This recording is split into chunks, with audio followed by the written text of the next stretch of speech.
Hello guys, so today here's another video of the new 7000 series cars in the factory being built still. 2 of 846, also mostly 2 of 10 prototypes are due by the end of the year. So all 10 cars got to be built by the end of the year.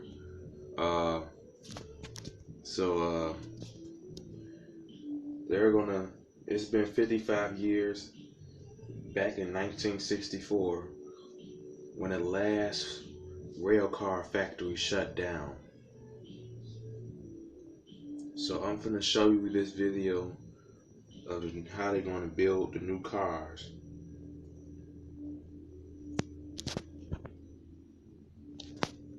Rail car manufacturing is back in Chicago after some 50 years. Production on the new series of CTA train cars recently got underway on the city's southeast side, and Chicago Nick Bloomberg got a tour.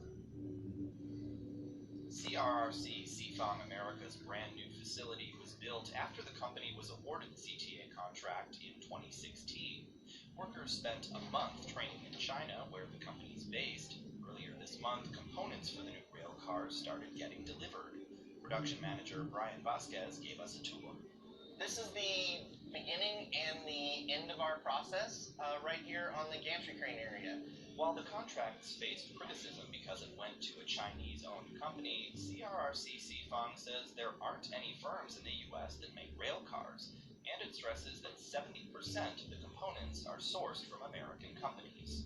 Once the car shell comes into the facility, we'll put it onto the into whatever lane we need it to. The 380,000 square foot facility has myriad different stations for each stage of production. Painting, assembly, weighing, and lots of testing.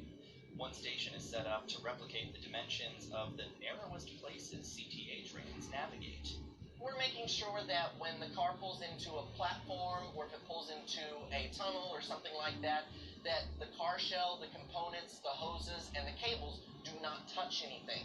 Each station is set up so employees can work simultaneously on the interior and the underbelly. Vasquez notes that unlike larger regional rail cars that have lots of space-hogging components like a heating and cooling system on the roof, the CTA is different.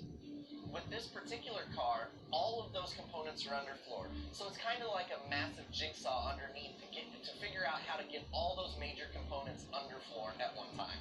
Inside the car, he points out some features that riders are more likely to notice day to day, including what the experience will be like in the saloon. And the saloon is where the CTA riders will be. We have the traverse seats and the longitudinal seats just like in the old CTAs, ones that you sit this way or ones that you sit this way. The new seats are also cantilevered above the floor of the car instead of sitting on a pedestal to help address the challenge of cleaning the car on a tight timetable. So that those cleaning folks can get in and out quickly and they can get everything now. They can, instead of having to go underneath and around a pedestal, they just from one end to the other. Another new feature, more cameras in each car, visible to both operator and passengers. So we'll have a screen up in that corner there, and you'll be able to see all the cameras and what they're viewing at the time. Production on the first 2 rail cars is already underway. They expect to finish the first 10 by the end of 2019. Hand them to the CTA for a full year, putting them through their paces, testing them in summer, fall, winter, and spring. Once the CTA approves the new rail cars, the CRRC facility can go into full production. It's contracted to produce 846 cars over the next 10 years. Right now, there's about 73 or so employees. We keep adding more, which is nice because the production is getting started. At full capacity, that number is still unknown at this point. Once those prototypes are tested and we get the thumbs up, we'll really ramp up the recruiting. The company focused on hiring locally with a recruiting campaign it says started in the facility's home base of the 10th Ward and moved out from there. It's like on Christmas when you open up a present, has together. You know, if you got to make one, it probably takes an hour, but the second one probably only takes 10 minutes. You know what I mean?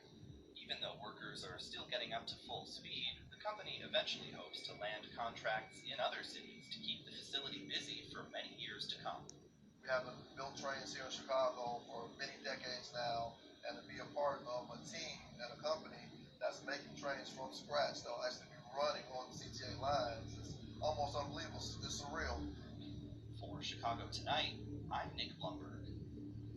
After production and testing, the first of the new 7000 series rail cars are on track to go into regular service next year. They'll eventually make up about half of the CTA's fleet. So, after the CTA finishes testing 10 of the cars, they're going to go ahead in full production to bring every 10 cars a month until all 846 cars are in service. So it's going to take 10 years to get them all on the tracks. So they're going to test them just like they did the 5000 series cars back in the past decade from 2009. But this is going to be a little different, but better. Thank you for watching.